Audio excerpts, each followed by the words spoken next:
एक बार सभी मिठाइयों में आपस में झगड़ा शुरू हो जाता है। रसगुल्ला कहता है मैं सबसे मीठा हूं। लड्डू कहता है तुम नहीं, मैं सबसे मीठा हूं।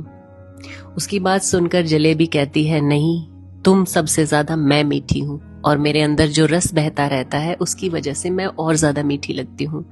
इस पर इमरती कहती है तुम चाहे कितना ही रस टपकाती रहो, मीठी तो मैं हूं। उनकी बात सुनकर लड्डू कहाँ चुप रहने वाला था। लड्डू बोला मैं तो भगवान का प्रिय हूं, मैं हमेशा उनके हाथ में रहता हूं। उनकी बातें सुनकर हलवा भी कहाँ चुप रहता।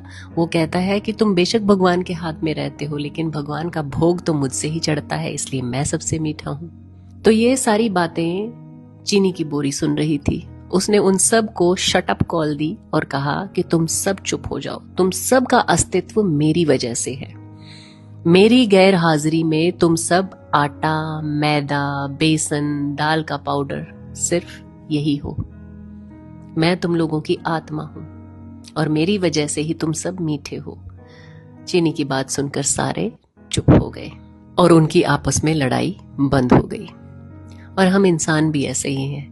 किसी को बड़ी गाड़ी का गुमान है, किसी को बड़े घर का गुमान है, कोई अपनी जमीन जायदाद का घमंड करता है, कोई ऊंचे खानदान की दुहाई देता है। हर कोई एक दूसरे को इसी तरह से दबाना चाहता है। अरे भैया, झगड़ा किस बात का? इस क्षणभंगुर शरीर पर जो सिर्फ एक दिन माटी हो जाना है।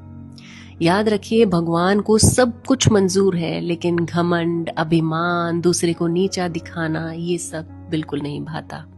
हमारे शरीर की शोभा सिर्फ तभी तक है जब तक इसके अंदर जान है। जिस दिन इससे जान निकल जाएगी, जब ये जड़ हो जाएगा, तो कोई एक रात भी इस मृत शरीर को घर में नहीं रखना चाहता है। और हम इसी बात को पहचान नहीं पाते हैं कि एक दिन हम यहां से रवाना हो जाएंगे, फिर हमारा भी सारा प्रोग्राम दूसरे लोग ही बनाएंगे, मिट्टी में मिल जाएंगे, लेकिन फिर भी जीवन भर इस शरीर को संवारना सजाना छोड़ते नहीं हैं, अपनी इस अकड़ को तोड़ते नहीं हैं, दूसरों की मदद करने की सोचते नहीं हैं। और जाते जाते एक भीतरी और गहरी बात और सुनिए, जिस्म और रूह का क्या गजब रिश्ता है। जिंदगी भर साथ रहे मगर तारुफ ना हुआ। ये कैसा सफर है, कहाँ जा रहा हूँ मैं अपनी